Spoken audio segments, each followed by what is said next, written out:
Before I start this video, on a bit of a heavier note, if you're dealing with anything extreme, I would definitely suggest talking to someone, ideally a professional, a psychologist if you can, and yeah, let's get into this video. I may title this video, How I Beat Anxiety, but the truth is you can't really beat it. It's part of your nervous system and it's always gonna be there. It's a part of you and it's the way that you deal with it that's gonna help you. Especially since I signed my first contract, I felt the heat and I felt the pressure. I was the captain of the side that I had signed with. I looked like I was very confident, but I always had this imposter syndrome and anxiety weighing on my shoulders. Even the most confident people do suffer with these things, and you just wouldn't expect that. Honestly, from the outside, it's really hard to tell. A lot of people are good at faking it because your mental side is probably the most important muscle in your body.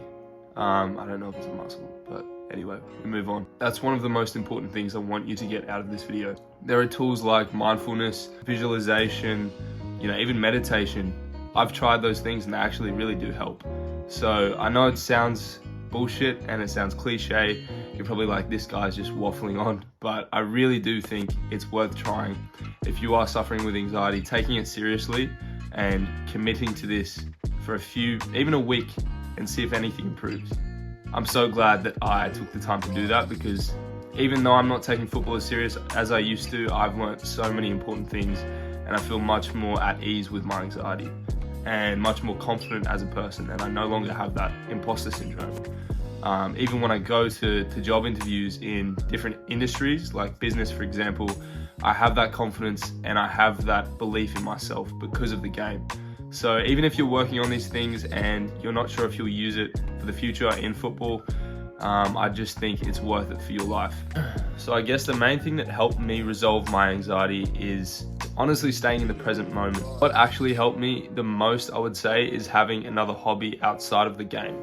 Because football was my life and I was so anxious about performing and doing well on the pitch that was pretty much all the passion that I had. It was all focused on this one thing. And the one time that I actually discovered music, that's another big passion of mine. When I started to channel this elsewhere, like I would still be putting my time into the game and I still gave it as much effort as possible, but I had other passions. So for example, this project here, as well as music, which I really like to make music, these sorts of things. That helped me the most, is knowing that this is not my life. I am a footballer, but I'm also other things other than that, if that makes sense. So when I started to realize that I wasn't as stressed about the game, I would actually start to perform better because I would try new things. I wouldn't be afraid to make a certain pass or take a certain shot. And most of the time it would go my way. If you can take up another hobby, I definitely think that helps. And just having other things going on in your life. Coconut water, please sponsor me. To give you a quick summary, the best way to go about resolving your anxiety is to seek help from a professional. There are plenty of resources available on the internet in regards to breathing exercises, visualization, meditation, those exercises for free, and you can access them online on YouTube.